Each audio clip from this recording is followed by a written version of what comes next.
시간 말씀 보겠습니다. 이 복된 시간에 주신 하나님의 말씀은 열왕기상 14장 1절에서 18절 말씀입니다. 열왕기상 14장 1절에서 18절 말씀입니다. 여로보암의 아들의 죽음이라는 제목으로 말씀 받겠습니다.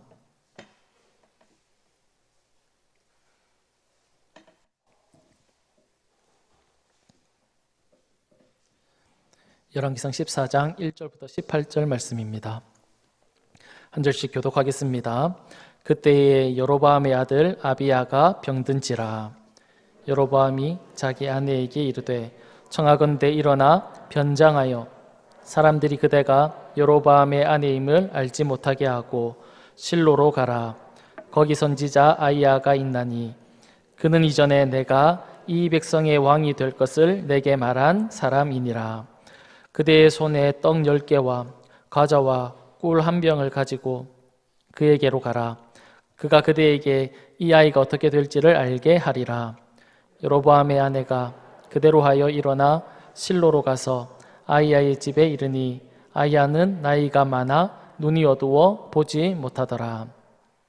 여호와께서 아히야에게 이르시되 여로보암의 아내가 자기 아들이 병들었으므로 내게 물으러 오나니 너는 이러이러하게 대답하라. 그가 들어올 때에 다른 사람인 채 함이니라. 그가 문으로 들어올 때에 아히야가 그 발소리를 듣고 말하되 여로보암의 아내여 들어오라. 내가 어찌하여 다른 사람인 채 하느냐.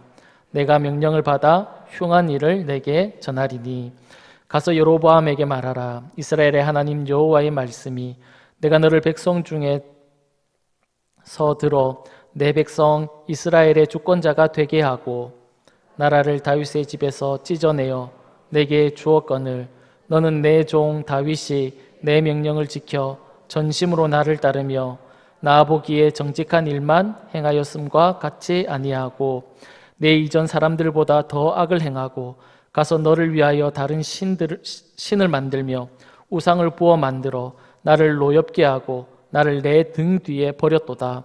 그러므로 내가 여로보암의 집에 재앙을 내려 여로보암에게 속한 사내는 이스라엘 가운데 맹자나 노인자나 다 끊어버리되 거름더미를 쓸어버림같이 여호와의 집을 맑게 쓸어버릴지라.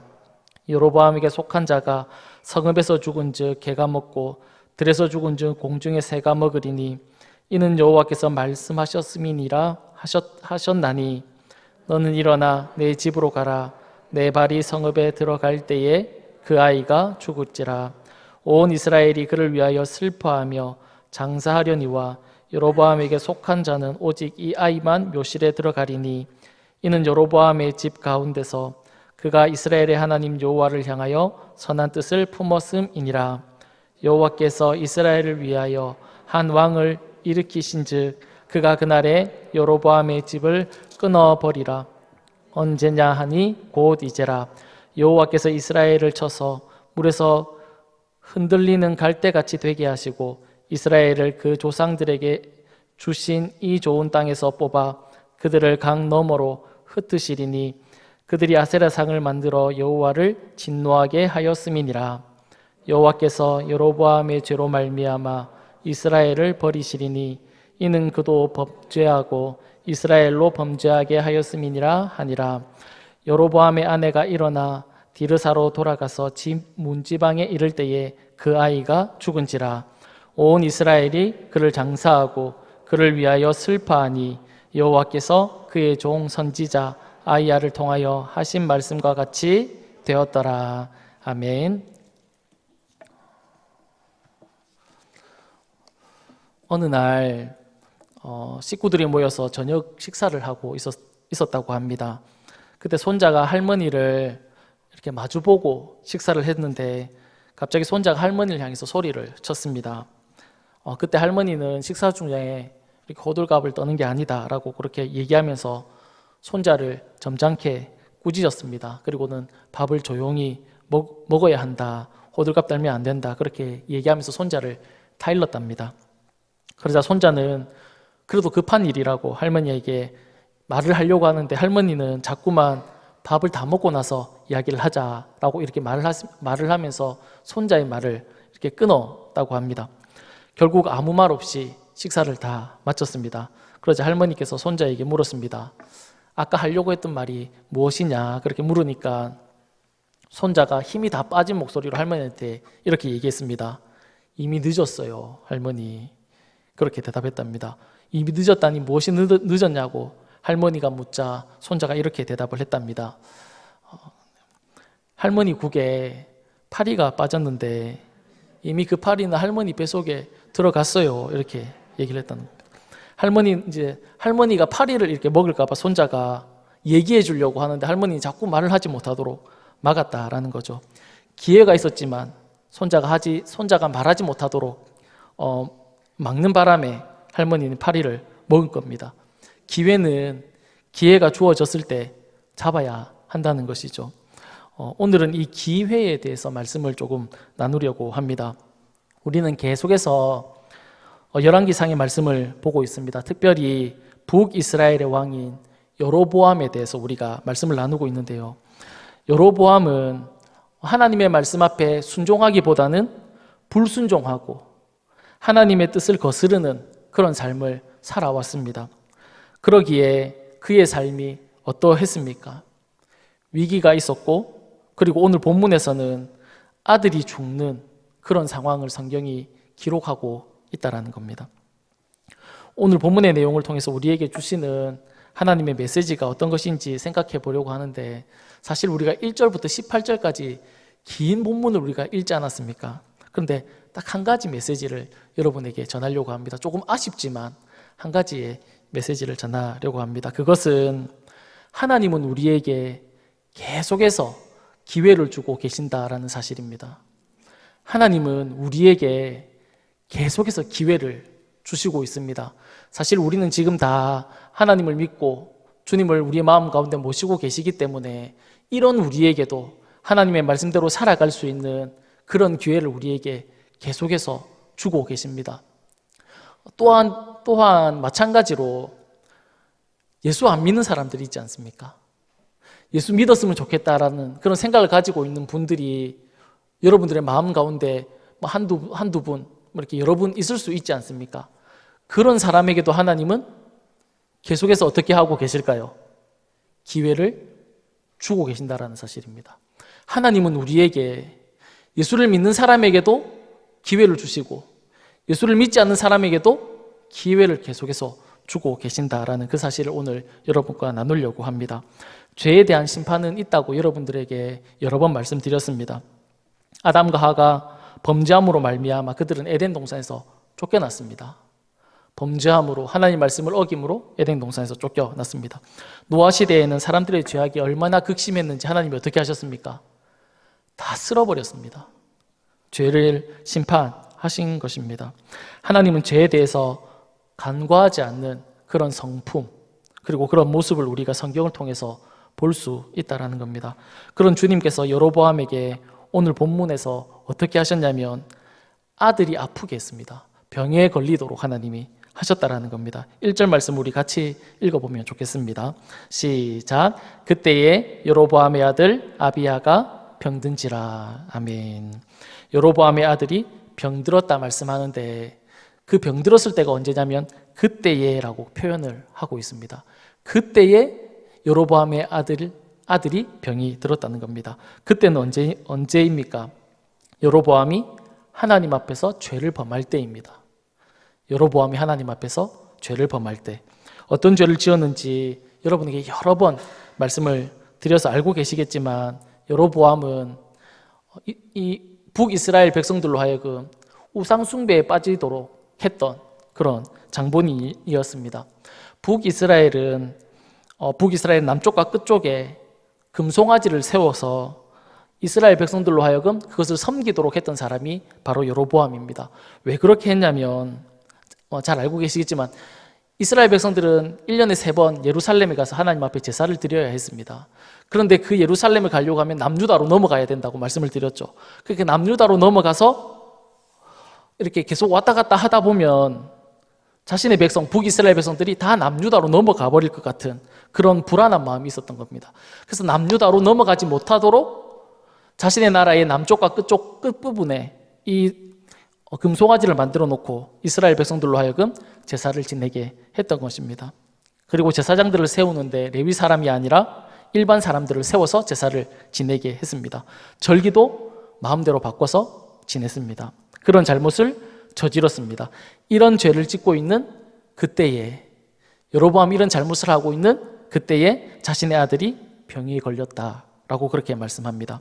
자신이 하나님 앞에 죄를 지을 때 그 상황과 연결짓는 의미로 오늘 본문 시작은 그때에라는 것을 단어를 사용해서 시작하고 있다라는 겁니다. 그러니까 여로보암이 지은 죄와 아들의 병이 관련성이 있다라는 것을 보여주고 있다라는 것입니다.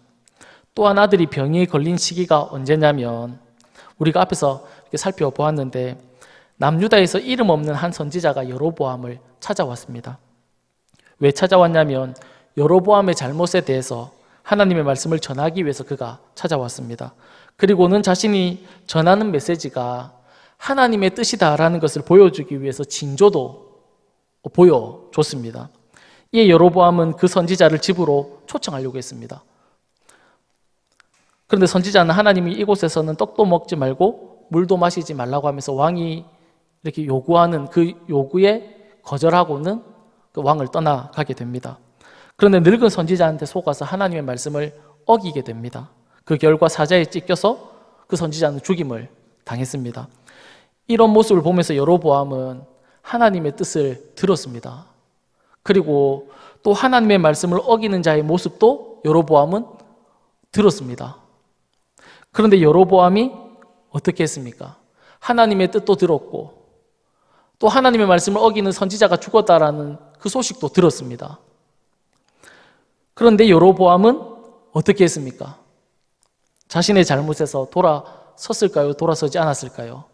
돌아서지 않았다라는 겁니다. 그는 여전히 죄 가운데 살아가고 있는 그런 모습을 우리가 볼 수 있다는 겁니다. 그때 어떤 일이 벌어졌습니까? 자신의 아들이 아팠다는 겁니다. 병이 든 것입니다. 사랑하는 여러분, 하나님은 여로보암에게 아히야라는 선지자를 통해서 말씀하셨습니다. 다윗과 같이 너가 내 마음에 합당하게 행하면 내가 너로 하여금 견고한 나라를 내가 세워주게 하겠다. 그렇게 하나님께서 약속하셨습니다. 그런데 여로보암은 그렇게 살지 못했다는 겁니다. 하나님 보실 때 죄를 짓고 여전히 악을 행하며 살았습니다. 그때 하나님은 선지자를 보냈습니다. 왜 보냈을까요? 그의 죄를 책망하고 그의 잘못을 지적하기 위해서 보냈을까요? 물론 그런 의미도 있을 겁니다. 그러나 하나님이 선지자를 여로보암에게 보낸 더 궁극적인 이유는 그가 돌아서기를 원하셨던 그 하나님의 마음이 있었기 때문에 하나님은 선지자를 보내셨던 것입니다. 그런데 여로보암은 어떻게 했을까요? 돌아서지 않았다는 겁니다. 그냥 자신이 행하던 대로 여전히 죄 가운데서 살아갔다라는 사실입니다. 그리고 오늘 본문에 아들이 갑자기 아픈 상황이 생겼습니다. 그냥 조금 아픈 것이 아니라 심각해 보이는 그런 상황입니다. 누가 이 아이를 아프게 했을까요? 아마 하나님이 그렇게 하지 않았을까 생각합니다. 왜 아프게 했을까요? 하나님이 여로보암에게 돌아서게 하기 위해서, 여로보암의 마음을 돌이키게 하기 위해서 하나님은 여로보암의 아들을 아프게 했을 거라는 사실입니다. 이제는 그만 죄에서 떠나라는 하나님의 사인일지도 모른다라는 생각이 듭니다. 그런데 여로보암은 어떻게 했을까요? 돌이키지 않았다라는 겁니다. 여로보암은 자신이 어쩌면 하나님 앞에 잘못 살아가고 있다라는 그런 생각을 못하는지도 모르겠습니다. 자신의 아들이 아픈 이유가 내가 하나님의 말씀대로 살지 못하고 하나님의 뜻대로 살지 못하기 때문에 내 아들이 아프다라는 그런 생각을 어쩌면 하지 못하고 있는 것 같습니다. 그래서 이 여로보암은 계속해서 어떤 선택을 하냐면 자신의 인간적인 생각, 그런 생각들을 하게 되는 그런 모습을 우리가 볼 수 있습니다.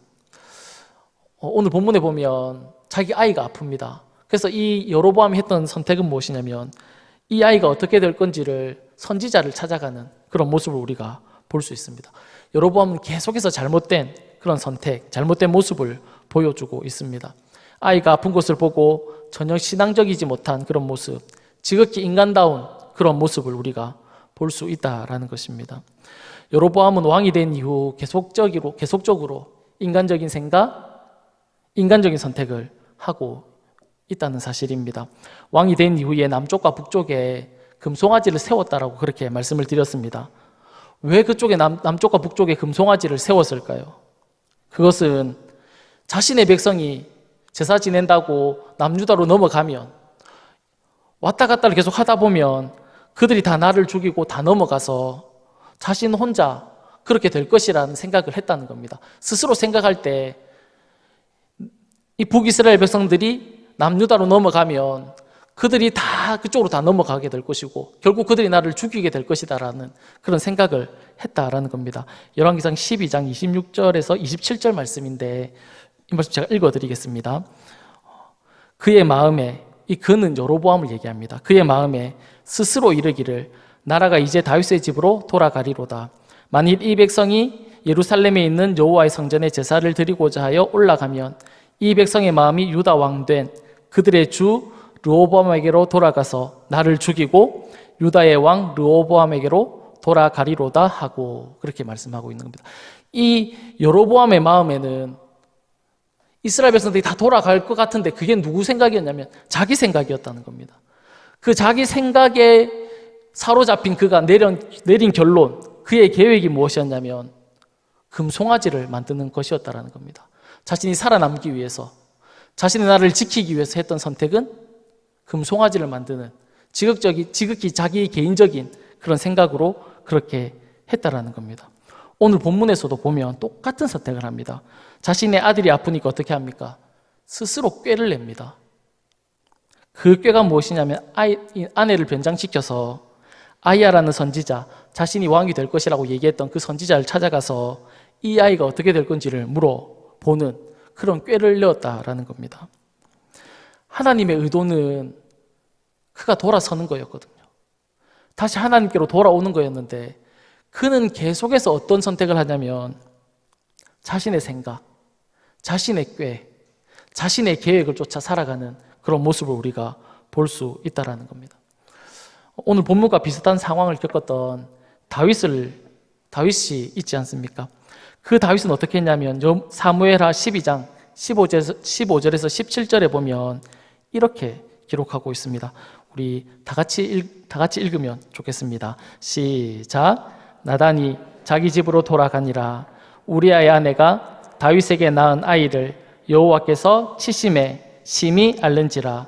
다윗이 그 아이를 위하여 하나님께 간구하되 다윗이 금식하고 안에 들어가서 밤새도록 땅에 엎드렸으니 그 집의 늙은 자들이 그의 곁에 서서 다윗을 땅에서 일으키려 하되 왕이 듣지 아니하고 그들과 더불어 먹지도 아니하더라. 아멘. 다윗이 자신의 잘못으로 인해서, 자신이 지은 죄로 인해서 바세바가 낳은 아들이 죽게 될 것이라고 나단 선지자가 이야기했습니다. 그때 다윗의 행동은 어떤 행동이었냐면 하나님 앞에 나아가는 겁니다. 하나님 앞에 나아가서 금식하며 눈물로 간구하고 있는 것을 우리가 볼 수 있다는 겁니다. 자신이 잘못해서 아이가 죽어가니까 그 아이를 살려달라고 하나님 앞에 구하고 있는 거죠. 힘들고 어렵고 위기를 만났을 때 다윗은 하나님을 찾아갔습니다. 자신의 죄로 말미암아 아이가 아플 때 다윗은 하나님을 찾았고 하나님 앞에 이 아이를 살려달라고 부탁을 했는데 오늘 본문의 여로보암은 어떻게 하고 있습니까? 하나님을 찾지 않고 있다라는 사실입니다. 하나님의 말씀을 지독히 듣지 않았던 선지자 요나가 있지 않습니까? 하나님이 그를 니느웨에 가서 하나님의 말씀을 선포하라고 했는데 요나는 어디로 도망을 갔냐면 다시스로 도망을 가지 않습니까? 그 갈 때 하나님이 그 가는 길을 어떻게 하셨습니까? 막으셨습니다. 풍랑으로. 왜 풍랑으로 막으셨을까요? 니느웨로 가라는 거죠. 너가 가고 있는 길이 잘못되었으니까 니느웨로 돌아가로 하나님이 그 길을 막으셨다라는 겁니다. 하나님은 여로보암도 동일하게 잘못된 곳에서 돌이키게 하기 위해서 선지자를 보내었습니다. 그의 말에 징조도 보여주었습니다. 선지자가 하나님 말씀 앞에 불순종하자 죽는 것도 보여주었습니다. 그러다가 그래도 안 되니까 그러다가 최후의 수단으로 자기의 가장 사랑하는 아들도 아프다는 겁니다. 그런데도 여로보암은 돌이키지 않았다라는 겁니다. 계속해서 자기 꾀로 자기 생각으로 삶을 살아가고 있다는 겁니다. 하나님은 사인을 계속 보내는데, 잘못 가고 있다고 사인을 보내는데 여로보암은 듣지 못하고 있는 그런 상황이라는 겁니다. 여로보암은 하나님의 마음을 전혀 알지 못하고 하나님의 뜻을 전혀 깨닫지 못하고 있었습니다. 사랑하는 여러분, 하나님은 우리를 심판하기 원하시는 것이 아니라 우리가 하나님께로 돌이키기를 원한다라는 이 사실을 꼭 기억할 수 있었으면 좋겠습니다. 그래서 하나님은 우리에게 기회를 주시고 또 기회를 주시고 또 기회를 주시고 계속 기회를 주시면서 하나님께로 돌이키기를 원하시는 거죠. 예수 안 믿는 분들도 마찬가지입니다. 그들에게 하나님은 기회를 주시고 또 기회를 주시고 또 기회를 계속해서 주신다라는 것입니다. 요한복음 15장에 보면 예수님이 자신을 참 포도나무라고 비유하시면서 이야기를 하시는데, 자신에게 붙어있는 그 가지가 열매를 맺지 못하면 제거해버리겠다, 그렇게 하나님께서 말씀을 하셨습니다. 요한복음 15장 1절과 2절 말씀인데요, 우리 같이 읽어보겠습니다. 시작. 나는 참 포도나무요 내 아버지는 농부라. 물은 내게 붙어있어 열매를 맺지 아니하는 가지는 아버지께서 그것을 제거해버리시고 물은 열매를 맺는 가지는 더 열매를 맺게 하려 하여 그것을 깨끗하게 하시느니라. 아멘. 여기에 보면 열매 맺지 않는 가지를 주님께서 제거해버리시겠다, 그렇게 말씀을 하고 있습니다. 그런데 이 제거해버리겠다라는 그 의미보다는 좀 다른 의미가 있다라는 겁니다. 고대에는 포도나무를 오늘날처럼 이렇게 철사줄을 타고 이렇게 오르도록 재배하는 것이 아니라 그냥 덩굴이 땅에 퍼지도록 이렇게 재배를 했다라고 합니다. 그래서 농부가 이 땅바닥에 붙어있는 그 나뭇가지를 이렇게 돌 같은 걸로 이렇게 괴어 놓지 않으면, 그러니까 땅에서 떨어뜨릴 수 있도록 떨어질 수 있도록 이렇게 돌 같은 걸로 괴어서 가지가 땅에 닿지 않도록 농부들이 그렇게 했다라고 합니다. 그런데 만약에 가지가 땅에 이렇게 닿아 있으면 거기서 뿌리를 다시 내려서 이 원뿌리부터 오는 영양분을 그 가지가 이렇게 흡수를 하지 못해서 열매를 제대로 맺지 못한다라고 합니다.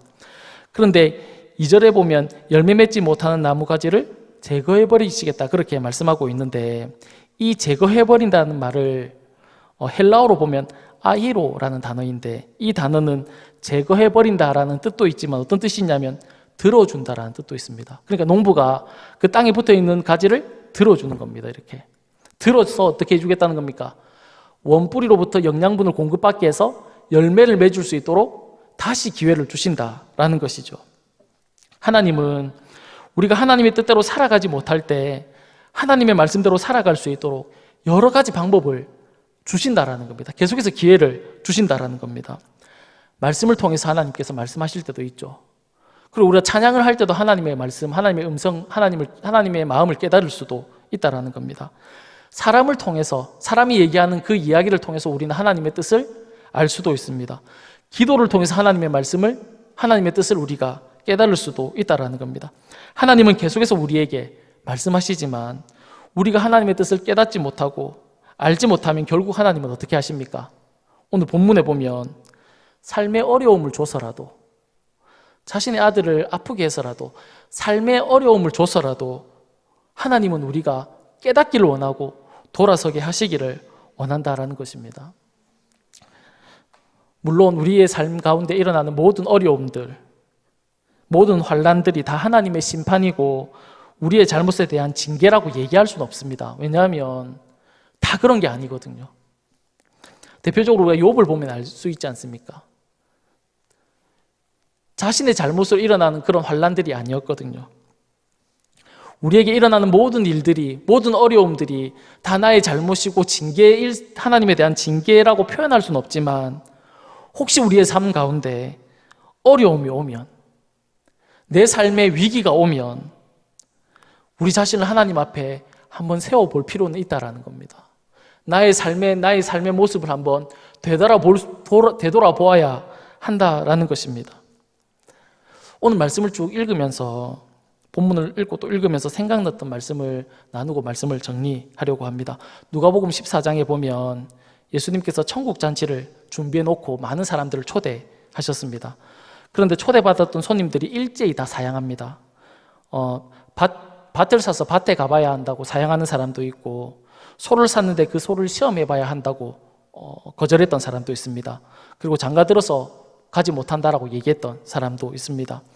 그러자 주님이 잔치는 열렸고 초대한 사람은 못 오니까 길거리로 나가서 사람들을 마구잡이로 데려오라고 그렇게 명령하셨습니다. 가난한 자, 몸 불편한 자, 맹인과 저는 자, 그들을 데리고 오라는 겁니다. 동일한 본문인 마태복음 22장에서 보면 악한 자도 데리고 오고 선한 자도 데리고 오고 아무든지 눈에 보이는 사람 다 데리고 오라고 주님께서 그렇게 말씀하셨다라는 겁니다. 그러니까 그 잔치에는, 천국 잔치에는 남녀노소, 죄인, 의인 상관없이 다 들어가서 잔치가 열렸다라는 겁니다. 그런데 하나님의 부름에 이 잔치에 참여했던 사람들이 누구냐면 하나님의 부름에 응답했던 사람들입니다. 주님이 부름에 응답하지 못한 사람들은 한 사람도 그 잔치에 참여하지 못했다는 거죠. 부름에 응답한 사람들은 다 들어가서 잔치에 참여했다라는 사실입니다. 그가 가난한 자든 몸이 불편한 자든 맹인이든 악한 자든 선한 자든 상관없이 어떤 사람들이 그 잔치에 참여했냐면 주님의 부름에 응답하는 자, 주님이 부르실 때 네 대답하고 참여했던 사람들은 다 이 잔치에 참여했다라는 겁니다. 사랑하는 여러분, 주님은 우리에게 기회를 주시고 또 기회를 주십니다. 주님은 여로보암에게 여러 번 기회를 주셨습니다. 그런데 그 여로보암은 어떻게 했냐면 주님의 그 부름에, 주님의 그 말씀에 응답하지 못했던 겁니다. 그 결과 그는 하나님의 심판을 피하지 못하게 되었다라는 사실입니다. 사랑하는 여러분, 이런 여로보암의 우리가 모습들을 보면서 그 여로보암의 모습을 거울 삼아서 우리의 자신을 한번 살펴볼 수 있는 그런 밤이, 그런 이 시간이 될 수 있기를 간절히 소망합니다. 그래서 혹시 내가 주님의 말씀을 거절하고 거부하고 따라가고 있지 않는 그런 모습이 있다면 우리의 삶을 돌이켜서 그 하나님의 말씀을 따라가는 그런 삶이 되기를 간절히 소망하고 간절히 축복합니다. 이 시간 우리 다 같이 기도하도록 하겠습니다. 살아계신 하나님 아버지, 비록 하나님 앞에 불순종하고 악을 행하는 사람일지라도 그에게 기회를 주시고 또 기회를 주시는 그 하나님을 늘 기억하면서 살아갈 수 있도록 주님 도와주옵소서. 주님의 그 은혜가 있었기에 우리가 여기 있음을 고백합니다. 하나님 아버지, 날마다 주님의 그 은혜로 말미암아 감사의 고백을 올려드리게 하시고 주님의 그 은혜를 잊지 않는 삶 살아갈 수 있도록 주님 도와주옵소서. 그 주님 바라보며 살아가기를 간절히 소망하며 살아계신 예수님의 이름으로 기도드립니다. 아멘. 이 시간 우리 다 같이 찬양하겠습니다. 여기에 모인 우리 주의 은총 받은 자여라, 다 같이 찬양하며 나아가겠습니다.